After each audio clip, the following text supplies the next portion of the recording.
friends, welcome to the class of Quality Assurance, and this course is in B Pharm 6th semester, and this course is basically quite relevant to the what are the different types of aspects and things that are related to the working of the pharmaceutical industry. So, one of the very important part is documentation. In the previous classes we have discussed about the master formula record, batch formula record, then standard operating procedures, quality audits, another very important aspect. And in this lecture I will inform you about the quality review and quality documentation. So, this is the topic for today's lecture, and let's start. And I am Dr. Alankar Srivastava, Associate Professor, Kite Group of Institution, Ghaziabad. So, the first of all, सबसे पहले तो quality review क्या होता है, what is this quality review. तो देखिए US FDA का एक रिक्वायरमेंट है, US FDA requires that the quality standard of each drug product must be evaluated at least once a year. तो देखिए ठीक है, कोई भी फार्मास्यूटिकल कंपनी है जो फार्मास्यूटिकल प्रोडक्ट कंसिस्टेंटली एक क्वालिटी का बना रही है, ठीक है, दैट्स ओके, बट फिर भी एफडीए ये रिकमेंड करता है, ये यहाँ पर इसका एक स्ट्रेट रिक्वायरमेंट है कि आप कम से कम वंस इन ए ईयर अपने प्रोडक्ट की जो क्वालिटी स्टैंडर्ड है उसको वो रिव्यू करना है। That is actually the review of the quality. तो यहाँ एफडीए का सीधे सीधे एक रिक्वायरमेंट है। Although you are manufacturing the good quality product, ठीक है, आप ऐसा कर रहे हो, आप सारे ऑपरेशंस आपके ठीक हैं, पर still quality review is required. कई बार क्या होता है कि जब हम प्रोडक्ट की क्वालिटी को वापस से रिव्यू करते हैं तो हमें कुछ यहाँ पर लैकुना मिलता है, हमें लगता है कि नहीं कुछ पार्ट जो है वो मिसिंग है। फिर हम उस मिसिंग पार्ट को क्या करते हैं, ठीक करते हैं। तो हमारे प्रोडक्ट की जो क्वालिटी होती है उससे क्या होगा, कंसिस्टेंटली धीरे धीरे करके वो इम्प्रूव होगी। अगेन वो क्या होगा, इम्प्रूव होगा, आपके प्रोडक्ट की एक्सेप्टेबिलिटी बढ़ेगी, आपका प्रोडक्ट का एक्सेप्टेबिलिटी बढ़ेगा, ज़्यादा ट्रेड होगा, ज़्यादा बिजनेस होगा, और अल्टीमेटली वो प्रॉफिट आप ही को होगा। तो इसीलिए यूएस एफडीए का एक यहाँ पर रिक्वायरमेंट भी है कि आपको क्वालिटी रिव्यू भी करना है at least once in a year. और सिर्फ एफडीए की ही बात नहीं है, बहुत सी ऐसी रेगुलेटरी बॉडीज़ हैं जिसमें कि आपको देखोगे और करीब करीब ऐसी ही सिमिलर रिक्वायरमेंट है कि आपको अपने प्रोडक्ट की क्वालिटी को रिव्यू करना चाहिए। आप वापस से देखिए कि आपका प्रोडक्ट का क्वालिटी वाकई में अच्छा है कि नहीं। और देखिए कोई प्रोडक्ट है उसकी जो क्वालिटी अगर मान लीजिए अच्छी है तो वो और अच्छी भी हो सकती है। तो ये हम कैसे जानेंगे कि कोई भी प्रोडक्ट है उसकी क्वालिटी और अच्छी हो सकती है। ज़्यादा बेटर क्वालिटी का प्रोडक्ट बनाने में आपको कोई लिमिटेशन थोड़ी ना है, कोई बाउंडेशन थोड़ी ना है। अगर फार्माकोपिया रिकमेंड करती है कि 98 to 102% आपका प्रोडक्ट होना चाहिए और आपका जो प्रोडक्ट है 99% प्योर है फॉर एग्जांपल, तो आपको 100% बनाने से कौन रोक रहा है, कोई प्रॉब्लम है क्या? तो इसीलिए क्वालिटी रिव्यू को परफॉर्म किया जाता है। Then product quality reviews have become an accepted part of GMP requirement. तो इसीलिए ये जीएमपी का एक इम्पॉर्टेंट कंपोनेंट हो जाता है और इंटरनेशनली इसको एक्सेप्टेंस मिला हुआ है कि आपको अपने प्रोडक्ट का क्वालिटी का जो रिव्यू है वो टाइम टू टाइम करते रहना चाहिए। इससे क्या होता है, हमें बहुत यूजफुल इंफॉर्मेशन मिल जाती है and the additional controls over the manufacturing process and quality requirements for product. तो वही बात कर रहा था, जब आप क्वालिटी को रिव्यू करोगे आपको समझ में आएगा कि कहाँ पर प्रॉब्लम हो सकती है या हो सकता है होगी भी। उससे आपका जो प्रोडक्ट है वो और बेटर क्वालिटी का बन सकता है। ज़्यादा बेटर क्वालिटी का प्रोडक्ट आप बनाओ, आपको ही फ़ायदा होगा, इससे फार्मा इंडस्ट्री को ही फ़ायदा होगा, अल्टीमेटली इसको फ़ायदा पब्लिक को होगा। इसीलिए आप देखोगे जितनी भी अच्छी रेगुलेटरी एजेंसीज़ हैं वो क्वालिटी रिव्यू के ऊपर फोकस करके रखती हैं। Then product quality review is a mechanism, ये एक तरह का मैकेनिज्म है to ensure that the data captured by the pharmaceutical quality system is reviewed for trends and this tool can support a continuous improvement environment. तो जब आप quality को review करेंगे तो क्या होगा, आपको पता चलेगा कि ऐसा करने से आपके प्रोडक्ट की क्वालिटी और बेटर हो सकती है। तो आप उसके लिए इनिशिएटिव लोगे, आप स्टेप्स लोगे, आप धीरे धीरे करके आप देखोगे आपके प्रोडक्ट की क्वालिटी पहले से काफ़ी बेटर ऑटोमेटिकली होते जाएगी। तो there will be a continuous improvement होगा और उससे सबको फ़ायदा होगा।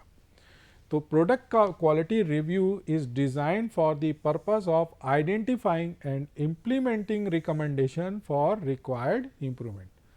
तो कई बार क्या होता है, हमें ये पता चला कि भाई जो अगर हम ऐसे कुछ एम्प्लॉयज़ को रिक्रूट कर लें जो कि किसी पर्टिकुलर फील्ड में बहुत ही स्पेशलाइज्ड है उनका, मान लीजिए जैसे क्रिस्टलाइजेशन है, क्रिस्टलाइजेशन एक ऐसा फील्ड होता है, क्रिस्टल्स कई बार हमारे लिए बहुत ज़रूरी होते हैं, पर्टिकुलर क्रिस्टल मिल जाएं तो वो क्रिस्टल जो होंगे वो हमारे प्रोडक्ट की क्वालिटी को सीधे सीधे अफेक्ट करते हैं। तो आपने ऐसे एम्प्लॉयज़ लोगों को हायर किया, आपके प्रोडक्ट की क्वालिटी इंप्रूव हुई।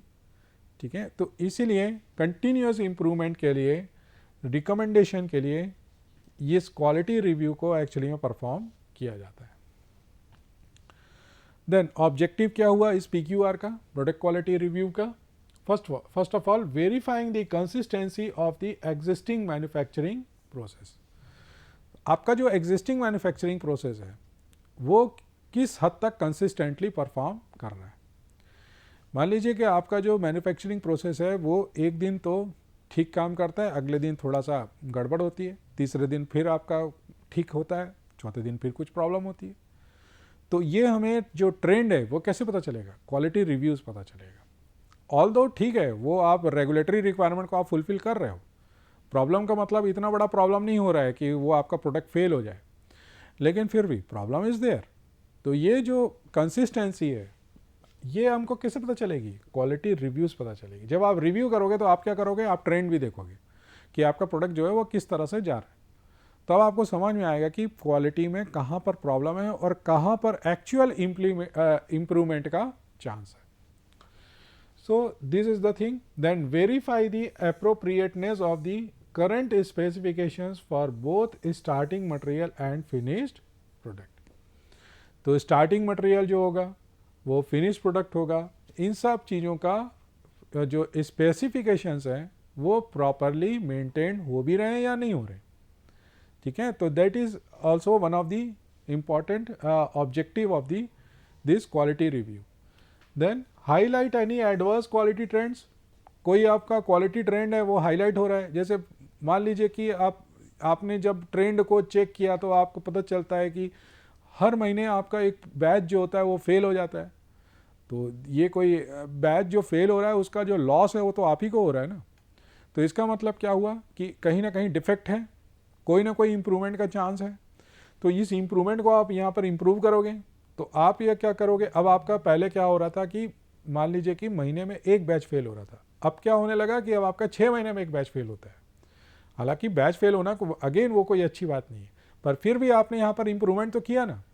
तो ये जो ट्रेंड है इसको आप इम्प्रूव कैसे करोगे? अगेन क्वालिटी ऑडिट के थ्रू ही आप यहाँ पर इम्प्रूवमेंट कर सकते हो। Then identify product and process improvement. आपने प्रोडक्ट को आइडेंटिफाई किया और प्रोसेस को इम्प्रूव किया। अपने प्रोसेस को इम्प्रूव करोगे बेटर क्वालिटी का प्रोडक्ट बनेगा। अब देखिए WHO का भी यहाँ पर गाइडलाइन है कुछ। तो WHO यहाँ पर क्या बोलता है कि regular periodic and rolling quality reviews होने चाहिए हर फार्मास्यूटिकल प्रोडक्ट का। एक रेगुलर होना चाहिए, पीरियडिक मतलब एक बीच बीच में होते रहना चाहिए, और रोलिंग में होना चाहिए, है ना, रोल होते रहना चाहिए। अभी एक प्रोडक्ट का दूसरे प्रोडक्ट का तीसरे प्रोडक्ट का ये कंटिन्यू यहाँ पर चलते रहना चाहिए। ठीक है, प्रोडक्ट का रिव्यू होते रहना चाहिए, including the export only product. जितने भी प्रोडक्ट हैं, चाहे वो स्टार्टिंग मटेरियल हो, जो भी आप यूज़ कर रहे हो, इन सब चीज़ों का आपको यहाँ पर अप्रोप्रिएटनेस, जो भी प्रोसेस हैं उनके अप्रोप्रिएटनेस का आपको क्लियर यहाँ पर नॉलेज होना चाहिए। और अगर कोई चांस है इम्प्रूवमेंट का तो उसके इम्प्रूवमेंट के लिए भी आपको स्टेप्स और जो इनिशिएटिव्स हैं वो लेने होंगे। कोई भी आपको यहाँ पर ट्रेंड पता चलता है कि ये जो ट्रेंड है ये हम इम्प्रूव कर सकते हैं, तो क्यों नहीं आप इम्प्रूव कर सकते? बिल्कुल आपको करना चाहिए। आपका बेटर क्वालिटी का प्रोडक्ट बनेगा, उसकी सेल जो होगी वो इम्प्रूव होगी। अल्टीमेटली इसका जो बेनिफिट है वो पब्लिक और फार्मास्यूटिकल इंडस्ट्री दोनों ही उसका बेनिफिट उठाएंगे। हेल्थ इंफ्रास्ट्रक्चर जो होगा वो ज़्यादा बेटर अपने आप ही हो जाएगा। Then such reviews should normally be conducted and documented annually. तो कम से कम देखिए यहाँ पर भी WHO भी क्लियरली कह रहे हैं कि ये चीज़ एनुअली होना चाहिए। Taking into account previous reviews and should include at least, तो इसमें क्या क्या चीज़ें होनी चाहिए। पहला, review of starting material, packaging material use for the product. तो WHO ये कह रहा है कि ये सारी चीज़ें देखिए इसमें होनी चाहिए, लेकिन इसके साथ ही साथ पिछला जो रिपोर्ट है वो भी यहाँ पर मेंशन होना चाहिए। पिछला रिपोर्ट मान लीजिए जैसे अभी हम लोग बात कर रहे थे, पहले आपका महीने में एक प्रोडक्ट फेल होता था, फिर आपने उसको खींच करके 6 मंथ्स पे कर दिया, 6 मंथ्स में जा करके अब आपका प्रोडक्ट फेल होता है।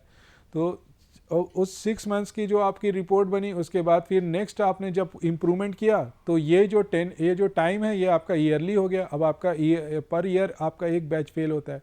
तो ये जो ट्रेंड है आप देखोगे, आप इम्प्रूव कर रहे हो, आपके प्रोडक्ट की क्वालिटी सस्टेनली यहाँ पर इंक्रीज़ हो रही है, उसकी बेटर हो रही है। तो इसीलिए पिछला जो आपका ट्रेंड था वो क्या था, ये भी आपको यहाँ पर क्लियर पता होना चाहिए। इसके साथ देखो यहाँ पर क्या क्या चीज़ें होंगी। Review of the starting material and packaging material, जितने भी यहाँ पर स्टार्टिंग मटेरियल होगा, पैकेजिंग मटेरियल जो कि प्रोडक्ट से रिलेटेड है, specially from the new source. क्यों कई बार क्या होता है कि हम किसी नए सोर्स से अपने प्रोडक्ट को, अपने रॉ मटेरियल को प्रोक्योर करते हैं, तो उसका यहाँ पर रिव्यू आपको करना पड़ेगा। And in particular the review of quality chain traceability of the active substances. आपको क्लियरली ये ट्रेस करना पड़ेगा कि आपके प्रोडक्ट की जो क्वालिटी है वो एक्चुअली में सस्टेन्ड है, वो मेंटेन है या नहीं है। Second, A review of the critical in process control. जितने भी इन प्रोसेस कंट्रोल्स आप यूज़ करते हो उन सब चीज़ों का रिव्यू, अगर आपने उसको रिव्यू करोगे तो आपको समझ में आएगा कि कोई जो टेस्ट है जिसमें कोई प्रॉब्लम है या नहीं है। अगर प्रॉब्लम है तो again there is a chance of improvement, आप उसको ठीक करो। इन प्रोसेस कंट्रोल्स बहुत अलग अलग तरह के होते हैं। सॉफ्ट जिलेटिन कैप्सूल का जो कैप्सूल का शेल होता है, हार्ड जिलेटिन कैप्सूल का, उसका भी टेस्टिंग होता है और उसका भी आपको यहाँ पर क्वालिटी कंट्रोल करना है। तो जितने भी इन प्रोसेस कंट्रोल होंगे जो मैन्युफैक्चरिंग में आपने किए, उनको भी आपको क्रॉस चेक करना है, उनको वेरीफाई करना है। And the finish product results, इन सब के जो रिजल्ट्स हैं उनको आपको यहाँ पर प्रॉपरली देखना है कि क्या हमारे प्रोडक्ट की क्वालिटी में कोई और बेटरमेंट का चांस है, और है तो उसको इम्प्लीमेंट करना है। Then review of all batches that fail to meet the established specifications and their investigation। Again देखो यहाँ पर बहुत इंपॉर्टेंट चीज़ आ जाती है। कभी देखो बैच कोई फेल भी होगा, तो फेल होगा तो उसका इन्वेस्टिगेशन होगा, इन्वेस्टिगेशन हुआ तो उसके इन्वेस्टिगेशन का रिजल्ट क्या रहा, व्हाट आर द रिजल्ट। आपने इन्वेस्टिगेशन किया तो उसमें क्या आपको पता चला कि क्या उसमें कमी है और उस कमी को आपने कैसे ठीक किया। ए रिव्यू ऑफ सिग्निफिकेंट डेविएशन और नॉन कन्फर्मेंसेस। कई बार क्या होता है कि कोई काम होता है जिसमें कुछ मिस्टेक्स होती हैं एंड देयर में भी सम डेविएशन। अगर कोई मिस्टेक्स हैं या फिर कोई डेविएशंस हैं तो उसको आपने किस तरह से हैंडल किया। Deviation, conformance and related investigations and the effectiveness of the result कापा।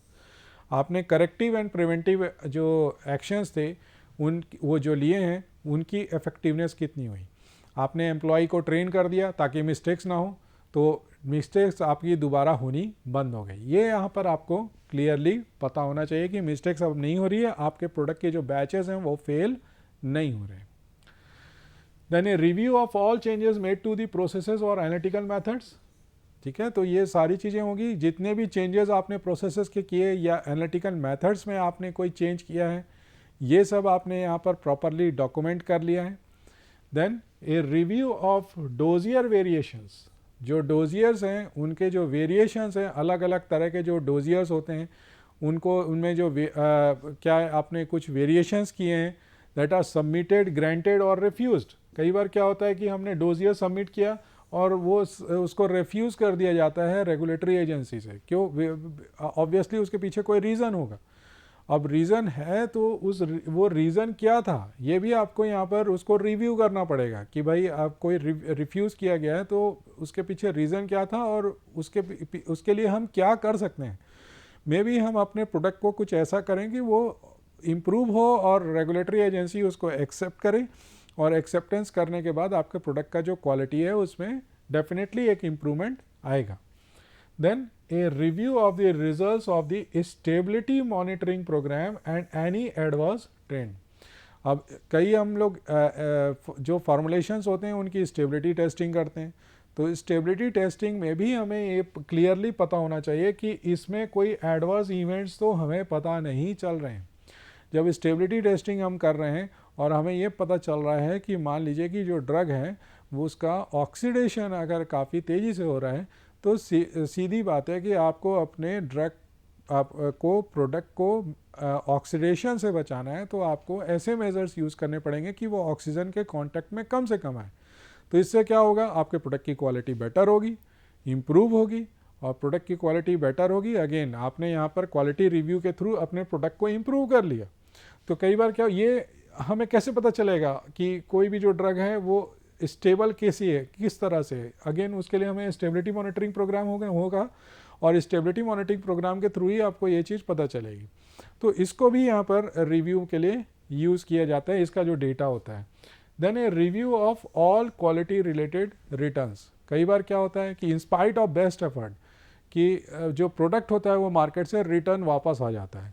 तो क्वालिटी से रिलेटेड अगर कोई इशू है जो कि मार्केट से रिटर्न आया है, कंप्लेंट्स कोई हुई हैं या फिर कोई रिकॉल हुआ है एंड द इन्वेस्टिगेशन परफॉर्म्ड, है ना, ऐसा कुछ भी आपने किया है जो कि मतलब मार्केट से रिकॉल आ गया, कंप्लेंट्स होती हैं. कई बार क्या होता है कि फार्मास्यूटिकल कंपनी अपने प्रोडक्ट को खुद ही रिकॉल कर लेती है मार्केट से, तो मार्केट से आपने खुद ही रिकॉल कर लिया अपने प्रोडक्ट को, ऐसा कुछ भी हुआ है तो जाहिर है कि उसके लिए आपने इन्वेस्टिगेशन किया होगा. मान लीजिए कि कंप्लेंट कस्टमर ने किया है या फिर रेगुलेटरी एजेंसी ने आपको सीधे ही कंप्लेंट किया है कि, या फिर आपको किसी प्रैक्टिशनर ने कंप्लेंट किया है, फार्मासिस्ट ने कंप्लेंट किया है, अलग अलग तरह की कंप्लेंट्स हैं. तो उनका जो इन्वेस्टिगेशन है, जो क्वालिटी से रिलेटेड इश्यूज़ हैं जो कि मार्केट से आपको मिला है, उसका जो इन्वेस्टिगेशन है उसको भी आपका यहाँ पर रिव्यू करना पड़ेगा. उसके बाद देखो क्या आएगा, ए review of A adequacy of any other previous corrective action on product process और इक्विपमेंट. अब ये तो ऑनगोइंग प्रोसेस है, हमें साल में एक बार करना ही करना है. तो अगर आपने मान लीजिए कि कोई ऐसा कुछ रिव्यू किया है किसी और करेक्टिव एक्शन में, कोई और करेक्टिव एक्शन आपने एक्चुअली में किया था, अब उसको आपको रिव्यू करना है ऑन द प्रोडक्ट प्रोसेस और एनी अदर इक्विपमेंट, तो वो भी आपको यहाँ पर उसको भी रिव्यू करना पड़ेगा. क्योंकि आपको ये जानना ज़रूरी है कि आपने जो करेक्टिव एक्शन लिया है वो प्रॉपरली काम कर रहा है या नहीं कर रहा है. मान लीजिए कि कोई मिस्टेक हो जाती है, देयर इज़ एनी डेविएशन, तो आपने क्या किया, अपने एम्प्लॉय को ट्रेनिंग दी. अपने एम्प्लॉय को ट्रेनिंग देने के बाद अब आपने ये देखा कि हाँ मिस्टेक्स होना बंद हो गई. लेकिन इसका ठीक उल्टा भी हो सकता है कि भाई आपने ट्रेनिंग तो दे दी लेकिन उसका कोई फ़ायदा नहीं हुआ, तो आपको ये कैसे पता चलेगा. अगेन आपको रिव्यू करोगे तभी आपको पता चलेगा. Then the post marketing commitment for new dossier and variation to the dossier. तो पोस्ट मार्केटिंग जो कमिटमेंट्स हैं, आपने मार्केटिंग की, मार्केटिंग के बाद जो कमिटमेंट्स होते हैं, है ना, नए डोजियर में इनमें कोई वेरिएशन है, तो ये सब भी आपको यहाँ पर रिव्यू करना पड़ेगा. Then qualification status of relevant equipment, जो भी जितने भी इक्विपमेंट्स हैं उनके क्वालिफिकेशन से रिलेटेड इंफॉर्मेशन, जैसे heating, ventilation and air conditioning, HVAC है, वाटर और कंप्रेस्ड गैसेज हैं, and a review of the results of monitoring the output of such equipments or facilities. तो इन सब इक्विपमेंट एंड यूटिलिटीज़, इन सब चीज़ों को भी आपको यहाँ पर रिव्यू करना पड़ेगा. कई बार क्या होता है, हमें इक्विपमेंट में प्रॉब्लम होती है, हमें पता ही नहीं होता. Then a review of a technical agreement to ensure that all are up to date. तो जो कुछ भी है आपके पास, जो कुछ भी फैसिलिटी है, इंफ्रास्ट्रक्चर है, that is up to date, उसमें कोई प्रॉब्लम नहीं है, कोई इशू नहीं है. तो इसके लिए आपको एक रिव्यू करना पड़ेगा. देन क्वालिटी डॉक्यूमेंटेशन क्या होता है. क्वालिटी रिव्यू तो हमने समझ लिया. Quality documentation plays an key role in the quality management system, एक बहुत इंपॉर्टेंट पार्ट होता है. और ये जो QMS होता है, क्वालिटी मैनेजमेंट सिस्टम का जो डॉक्यूमेंटेशन होता है, इसमें अलग अलग तरह के डॉक्यूमेंट्स होते हैं. तो कौन कौन से तरह के डॉक्यूमेंट्स होते हैं, आप लोगों को यहाँ पिक्चर दिख रहा होगा, एक हायरार्की है डॉक्यूमेंटेशन की. तो इसमें आप लोग देखेंगे तो सबसे ऊपर क्या होता है, दैट इज़ क्वालिटी मैनुअल. और उसके बाद जो नेक्स्ट लेवल हो आप लोग देख रहे होगे दैट इज़ पॉलिसी, फिर प्रोसीजर, देन वर्क इंस्ट्रक्शन, और फाइनली आप लोग जो इस ट्राइंगल का बेस देख रहे होंगे दैट इज़ एक्चुअली रिकॉर्ड्स। तो यहाँ पर आप ये एक तरह का हायरार्की है जो कि मेंटेन किया जाता है डॉक्यूमेंटेशन का इन दी फार्मास्यूटिकल इंडस्ट्री। तो आप एक एक करके समझते हैं कि ये जो सारे जो डॉक्यूमेंट्स होते हैं right from quality manual to the records, ये एक्चुअली में क्या होते हैं और इनका एक्चुअली में क्या रिलेवेंट है इन दी फार्मास्यूटिकल इंडस्ट्री। तो सबसे पहले बात करते हैं देखो क्वालिटी मैनुअल की। क्वालिटी मैनुअल क्या होता है? तो क्वालिटी मैनुअल एक्चुअली में एक टॉप टियर हायरार्की है। आप लोग ने देख लिया होगा वो जो ट्राइंगल है अभी जो पिछली स्लाइड में दिखाया गया, उसमें जो सबसे टॉप में जो डॉक्यूमेंट होता है that is actually the quality manual. और क्वालिटी मैनुअल को एक्चुअली में बनाने का, क्वालिटी मैनुअल, क्वालिटी पॉलिसी और इसको एक्चुअली में बनाने की जो पूरी रिस्पॉन्सिबिलिटी होती है वो टॉप मैनेजमेंट की ही होती है, क्योंकि जो टॉप मैनेजमेंट होगा वही एक्चुअली में ये डिसाइड करेगा कि what are the companies goals, missions and vision. किसी भी कंपनी का क्या उसका गोल होगा, क्या उसका मिशन होगा और क्या उसका विज़न होना चाहिए, वो एक्चुअली में करने क्या वाली है, वो किस तरह का प्रोडक्ट को बनाने वाली है। ठीक है, तो ये कौन डिसाइड करेगा? ये तो टॉप मैनेजमेंट ही डिसाइड करेगा। इसीलिए क्वालिटी पॉलिसी में क्वालिटी मैनुअल में पूरी तरह से जो मैनेजमेंट होता है वो इन्वॉल्व होता है। देन उसके बाद आते हैं that is the next thing is the quality policy. Quality policy क्या होती है? क्वालिटी मैनुअल एक बहुत ही छोटा सा डॉक्यूमेंट होता है, ऐसा नहीं है कि ये कोई बहुत बड़ा डॉक्यूमेंट होगा, बड़ी फाइल होगी इसकी, ऐसी बात नहीं है। हो सकता है कि ये सिंपली 2-3 पेज का ही डॉक्यूमेंट हो, लेकिन क्वालिटी पॉलिसी जो होता है उससे थोड़ा सा इलैबोरेट डॉक्यूमेंट होगा। बेसिकली ये एक्चुअली में क्या होता है, represent the declarative statement by an organization should state the commitment of the organization to quality, continual improvement and usually used for promotional purpose and displayed in organizational premises। तो किसी भी organisation की quality से related policy क्या है कि वो actually में क्या बनाने वाला है और उसका इंटेंशन क्या है, ये जो स्टेटमेंट्स होते हैं ना, these all are the actually the quality policy. और कई बार क्या होता है कि ये जो क्वालिटी पॉलिसी जो डॉक्यूमेंट होती है किसी भी ऑर्गेनाइजेशन की, ये ऑर्गेनाइजेशन अलग अलग जगहों पे प्रमोशन के लिए यूज़ करती है और उस प्रमोशन के लिए उसके लोग और उनके जो प्रोडक्ट्स होंगे वो ख़रीदेंगे।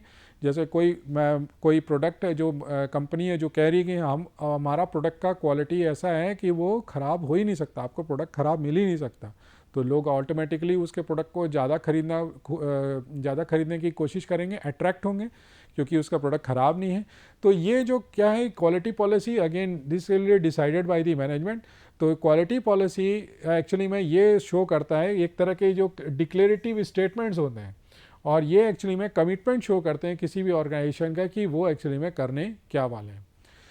Third thing is the quality procedures, कि क्वालिटी से रिलेटेड जो प्रोसीजर्स होंगे वो क्या होंगे, कौन कौन से जो मेथड्स हैं जिसको कि आप यूज़ करोगे, और उस मेथड्स को आप यूज़ करोगे तो हु शुड डू, मतलब कौन उसे करेगा, व्हाट, व्हेन एंड वेयर, कब कौन करने वाला है, कब करने वाला है, और वेयर आप उसको कैसे करोगे।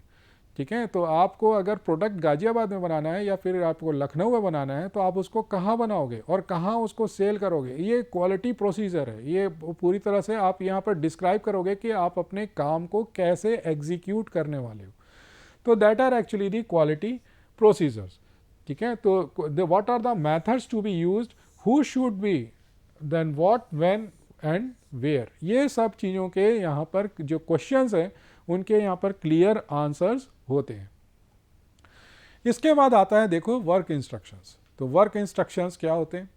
वर्क इंस्ट्रक्शंस बेसिकली एक ऐसे डॉक्यूमेंट्स होते हैं, these are the specific to the department. देखिए किसी भी ऑर्गेनाइजेशन में बहुत सारे अलग अलग तरह के डिपार्टमेंट होते हैं। फार्मा इंडस्ट्री है तो F&D अलग होगा, देन मैन्युफैक्चरिंग अलग है, देन क्वालिटी कंट्रोल अलग है, क्वालिटी एश्योरेंस अलग है, और मे बी इससे भी ज़्यादा बहुत सारे अलग अलग तरह के डिपार्टमेंट्स हो सकते हैं। तो वर्क इंस्ट्रक्शंस एक्चुअली में ये किसी पर्टिकुलर डिपार्टमेंट के लिए होंगे। जैसे कि मान लीजिए कि ये क्वालिटी कंट्रोल एरिया है, तो क्वालिटी कंट्रोल एरिया के लोगों के लिए वर्क इंस्ट्रक्शन अलग होंगे। उसमें ये क्लियरली डिस्क्राइब किया गया होगा कि किसी भी पर्टिकुलर टास्क को कैसे एक्चुअली में परफॉर्म करना है। इट कंटेन्स बेसिकली डिटेल्स, है ना, इसमें एक्चुअली में डिटेल होगा। Then how each task to be done, कैसे एक्चुअली में उसको परफॉर्म करना है, उसको एग्जीक्यूट करना है।